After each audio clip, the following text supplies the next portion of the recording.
Halos isang buwan na lang magsisimula na ulit ang panibagong season ng NBA. Maraming mga players ang na-trade at lumipat ng team. May mga kupunan na lumakas at meron din namang mga humina dahil sa mga injuries at pagkawala ng mga key players katulad ng Boston at Indiana na parehas na wala ng mga star players. Sa video na ito ay ibibigay ko ang 5 team na malaki ang tsansa na masungkit ang kampyonato next season sa NBA. Disclaimer lamang po, ang mga sasabihin ko ay prediction lamang at opinion at nakabase lamang ito sa kasalukuyang roster ng bawat team. Unang team na sa tingin ko ay title contender para sa next season ay ang LA Clippers. Andyan pa rin naman ang kanilang mga core players na sina Kawhi at James Harden at ang daming notable additions nila sa kanilang lineup. Una na dyan ang nagbabalik Clippers na si Chris Paul. Siya ang gagawing backup point guard ng Clippers. Malaking tulong ito para sa second unit ng team. Dagdag mo pa si Bradley Beal, another veteran guard. Hindi man naging maganda ang performance nito sa Phoenix Suns ay hindi mo pa rin pwedeng baliwalain ang outside shooting at scoring ability nitong si Bradley Beal.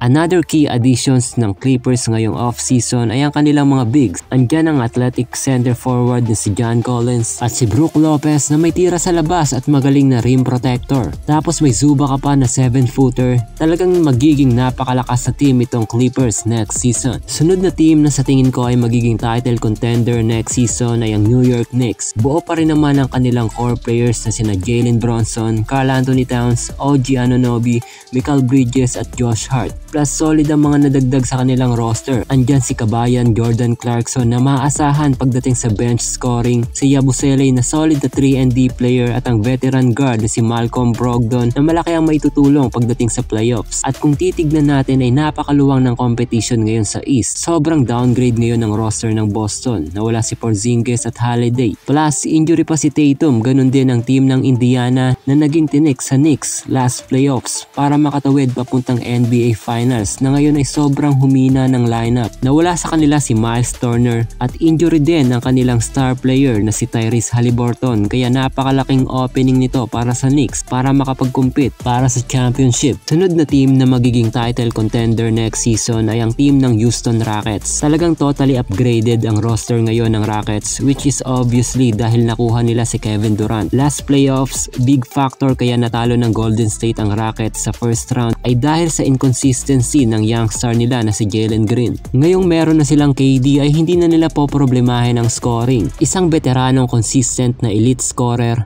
na bagay sa rising star ngayon ng Rockets, si Alperen Sengun na nagpamalas ng halimaw na performance last FIBA Eurobasket na bawat season ay talagang umaangat ang level ng laro.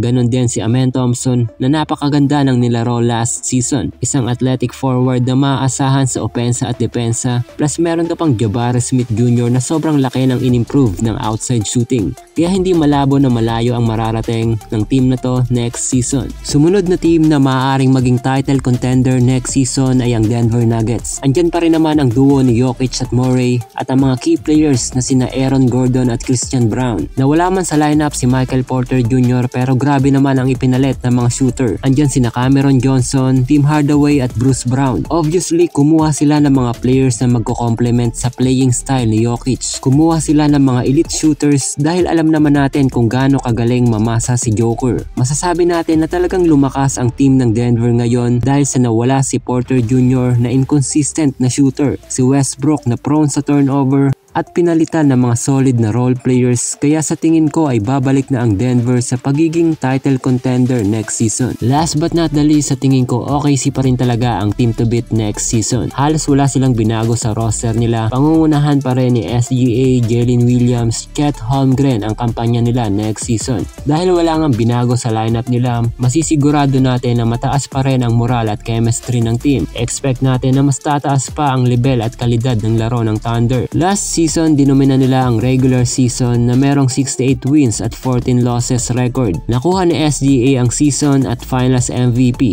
Talagang total domination ang ipinakita ng Thunder at tanging Denver at Pacers lang ang nagpahirap sa kanila sa playoffs. Ang maganda sa lineup ng OKC ay mga bata pa mga players nito. Malawak pa ang room for improvement pero pinatunayan nila na kayang-kaya nilang mag-champion sa NBA.